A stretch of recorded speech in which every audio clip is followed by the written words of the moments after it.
Everyone, welcome back to learn with Shipra. So यहाँ पे मैं आपके लिए एक और इम्पॉर्टेंट जॉब अपडेट लेकर आई हूँ जो कि है नेशनल इंफॉर्मेटिक्स सेंटर की तरफ से, which is under ministry of electronics and information technology, government of India. So इस वीडियो के अंदर मैं सारी चीजें डिस्कस करूंगी। What is the eligibility criteria, क्या पोस्ट के लिए वैकेंसी निकली है, what is the salary, what is the selection procedure, everything. So make sure you watch the video till the end. So let's get started. So यहाँ पे 3 different categories में vacancy निकली है। सो पहली जो है दैट इज फॉर साइंटिस्ट, जिसकी जो सैलरी रेंज है दैट इज अराउंड 56,000 से लेके 1,77,000 समथिंग के बीच में है। सेकंड जो वैकेंसी निकली है that is for scientific officer और इंजीनियर, जिसका जो सैलरी रेंज है that is around 44,000 to 1,42,000। And third category is for technical और साइंटिफिक असिस्टेंट, जिसकी जो स्टार्टिंग सैलरी और कैटेगरी जो लिखी हुई है दैट इज 35,000 से लेके 1,12,000 समथिंग के बीच में है। सो सैलरी तो काफ़ी अच्छी है। At the same time government of India के अंदर में है, तो डेफिनेटली जो लोग एलिजिबल हैं they should give it a try. And सबसे अच्छी चीज़ है यहाँ पर फ्रेशर्स एलिजिबल है, कोई भी एक्सपीरियंस आपका रिक्वायर्ड नहीं है, तो फ्रेशर्स के लिए एक बहुत अच्छी अपॉर्चुनिटी है ये, ठीक है।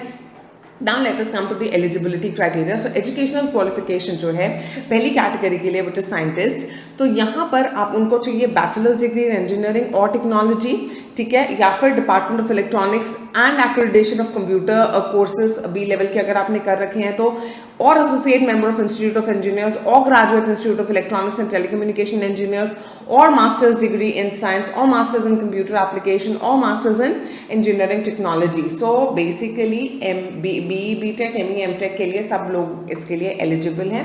नाउ यहाँ पर जो स्पेशलाइजेशन है वो क्लियरली डिफाइंड है, सिंगल और इन कॉम्बिनेशन। किसका किसका है इस कैटेगरी के लिए? Electronics and communication, computer sciences. तो जब आप एडवर्टीजमेंट में जाएंगे तो डिटेल में आप वहां पर जाकर पढ़ सकते हैं कि वेदर और नॉट आप में इनमें से कहीं पर आपका जो एजुकेशन है वो रिलेटेड है कि नहीं है, ठीक है। सो इसका जो लिंक है पीडीएफ का एडवर्टीजमेंट का वो डिस्क्रिप्शन बॉक्स में रहेगा, तो उसको जाके चेक करें। Coming to the second category, so second और third category के लिए which is scientific officer and scientific और technical assistant के लिए जो educational qualification है that is same। तो यहाँ पे a pass in MSc, MS, MCA, BTech in any और in combination of below mentioned। Again यहाँ पे भी electronics and communication, electronics and telecommunication, computer sciences, computer and network security, software system information technology और informatics.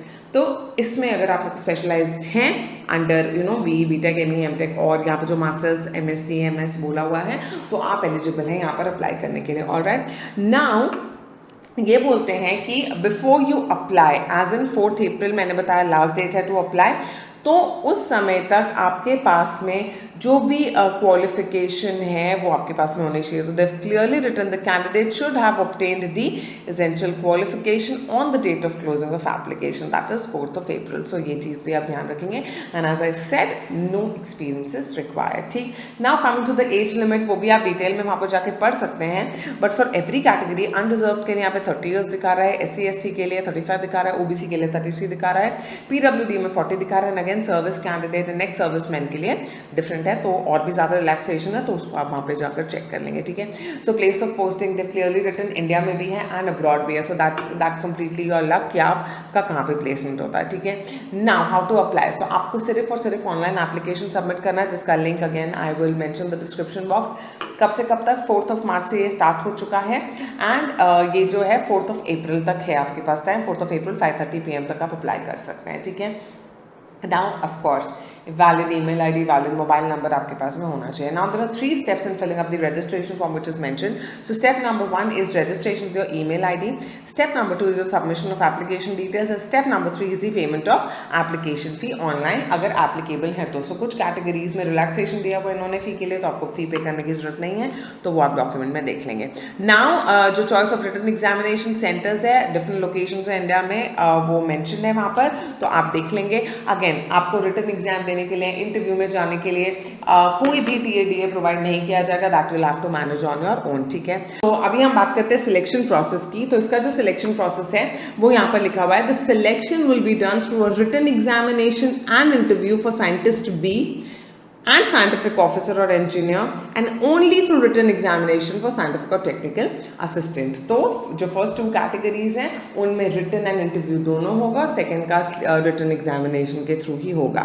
Written examination again will be in online mode, 120 questions रहेंगे वहाँ पर, MCQs रहेंगे, 3 घंटे का आपको टाइम दिया जाएगा।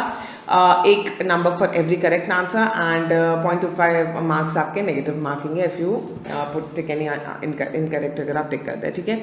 65% जो क्वेश्चंस रहेंगे उस पेपर में वो टेक्निकल एरियाज रहेंगे, 35% जेनरिक रहेगा, जिसका सब्जेक्ट सिलेबस जो है उन्होंने अटैच कर रहा है again under the same advertisement, you will get that, ठीक है। सो सिलेबस, फी और भी अगर आपको कोई डिटेल उसमें देखनी है तो प्लीज़ जाके उस PDF को रीड करें। फ्रेशर्स के लिए काफ़ी अच्छी अपॉर्चुनिटी है, तो आप जाकर अप्लाई करें and all the very best. I will see you guys super soon with more informative videos and bye bye, take care and keep learning with